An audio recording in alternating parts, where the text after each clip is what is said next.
I started in karate in 1977.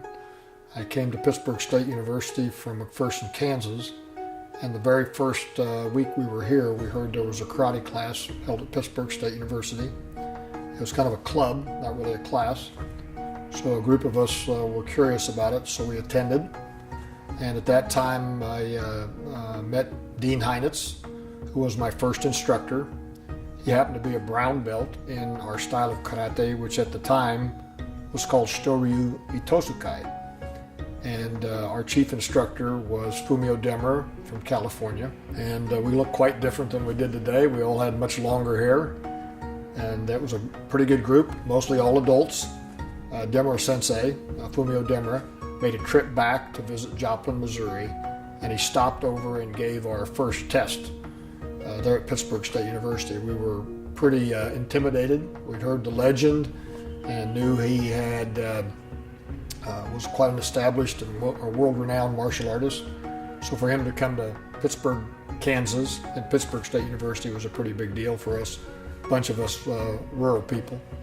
So it was quite an opportunity to meet him, and we couldn't hardly understand a word he said because his English was not great, but our karate wasn't very good either. So we survived. We knew for sure we were all going to fail, and we probably should have.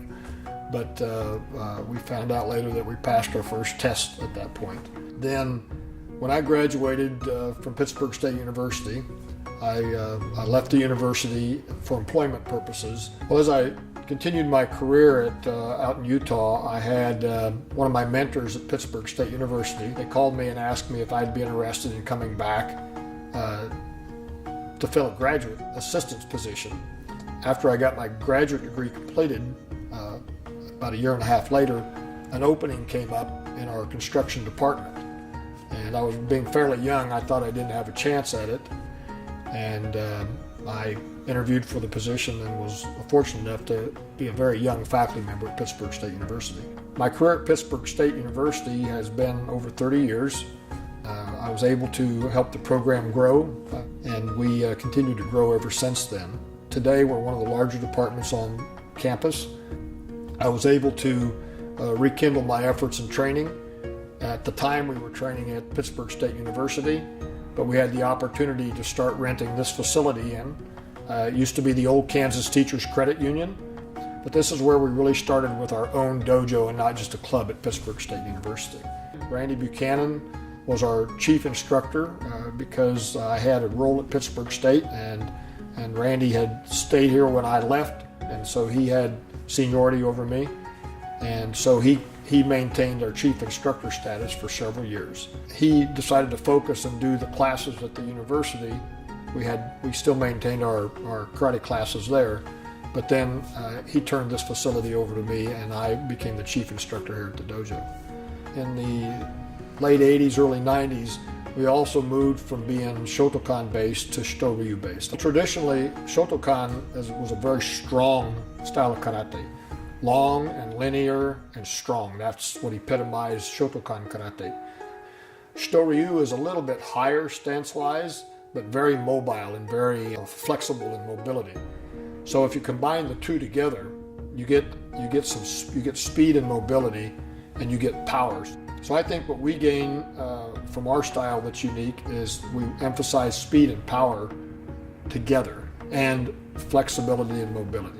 We maintained that lineage until Mr. Sakagami, who was the head instructor of that group, passed away. And at that time, then Demura Sensei changed his organization from Shito-ryu Itosukai to Shito-ryu Genbukai, and that became Demura Sensei's karate style, Genbukai. What makes Shito-ryu really unique over other styles is the number of forms or katas that we do. And Shito-ryu has over 60.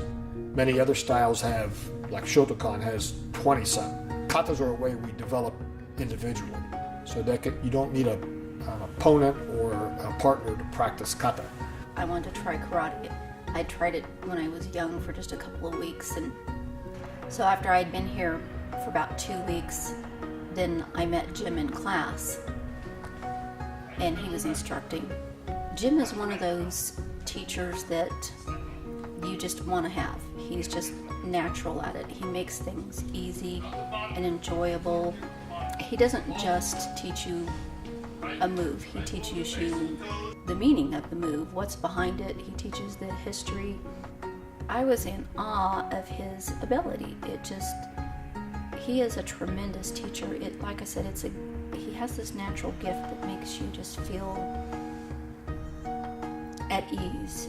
Jim and I started going out, and in 1992 we decided that we were going to get married. We also decided at the time that we were going to build a house at the same time, so that was not quite so easy. But we did it, and we have 3 children. They pretty much grew up here at the karate school. Sensei Demra is a big part of our lives, and he's been a tremendous influence on Jim. Without a doubt, Demra Sensei has influenced me the most of all of them.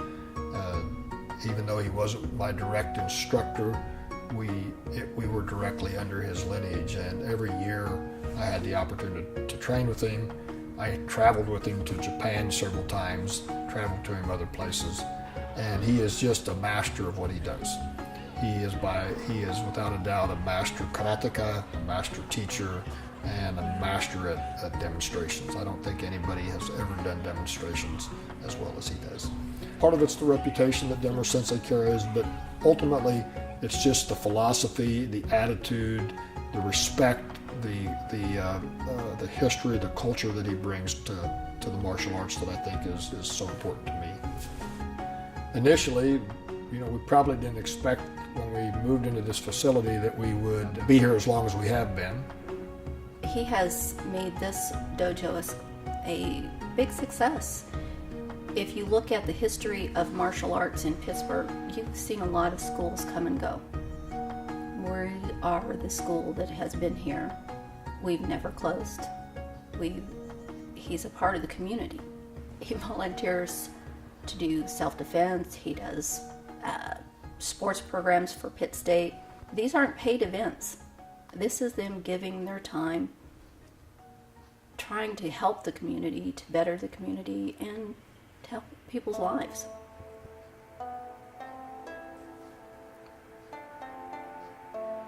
It is a challenge because my work at Pittsburgh State University is not a 40-hour-a-week job, and this is not a 5-hour-a-week job either.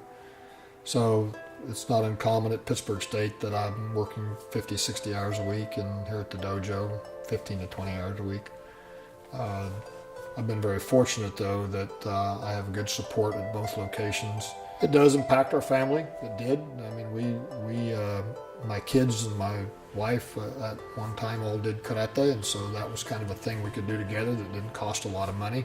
When it came to kids' events, we usually were able to go to most of them. Occasionally we made a sacrifice, either because of the university or because of the dojo. So in the evenings, a lot of times, kids' homework, regular meals at home were a challenge. It was sometimes when all 3 of them were at different fields, it was a little stressful. Jim did a great job of not missing their games. Even with Jake Claret through his senior year, they knew their dad would be there and watching for them. But he also was covering here. All these kids, they look up to him, they respect him. Some of them really adore him. If you've ever taken class with him, you can understand why. There's a thing out there that a lot of people in karate they refer to as a dojo life. So we know when we sign up for this that that's part of them. It's not going to change. That's who they are. That's what makes them that way. So we know sometimes, are we going on vacation or are we going to that tournament? So that tournament becomes a vacation. We become a family with all of our members. Some move on and continue training, most do not. So it's hard to lose those. But here personally in the area, I consider everybody that at any time was a member to be always a member. Students that we've lost, and we miss those a lot, but we recognize them also.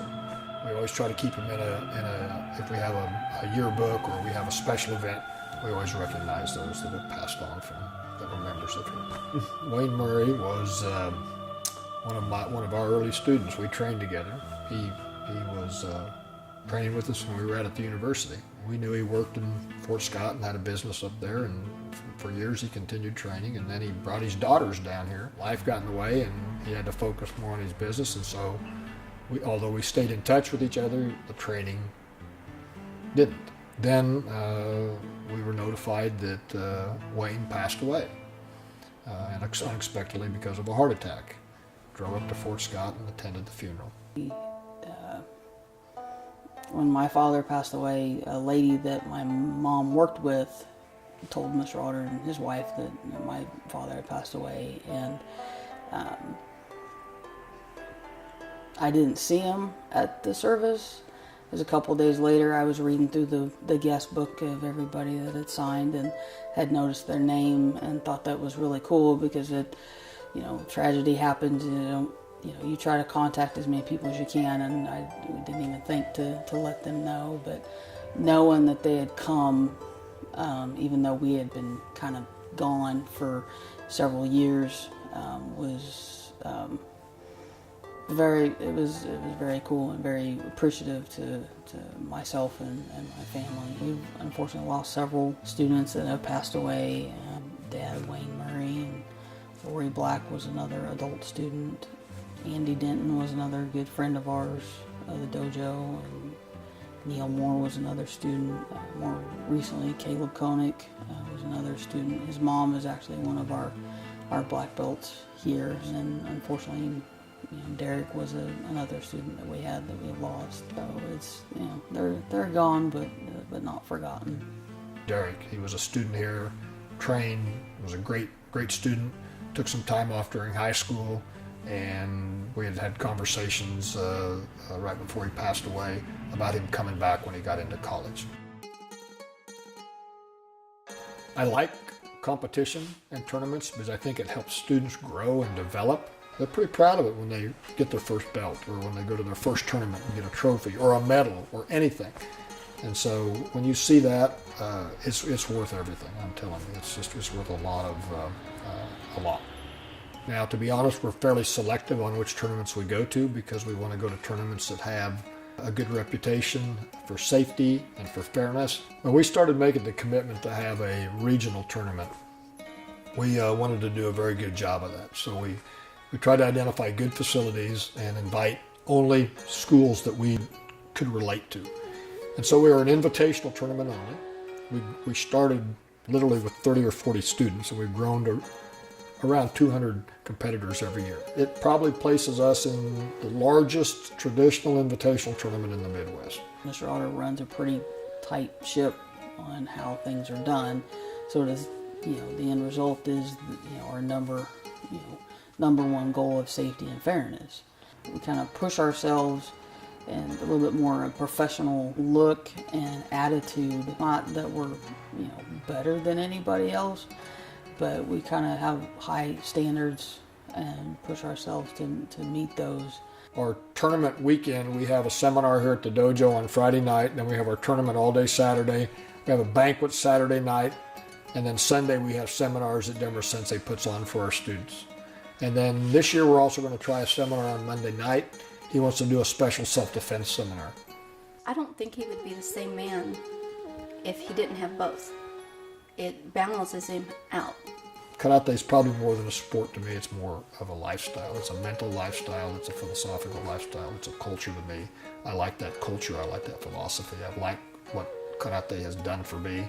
I've met some of the best world masters that you could ever imagine. People that aren't unofficial masters, but people that are respected. And they're normal people just like you and I are.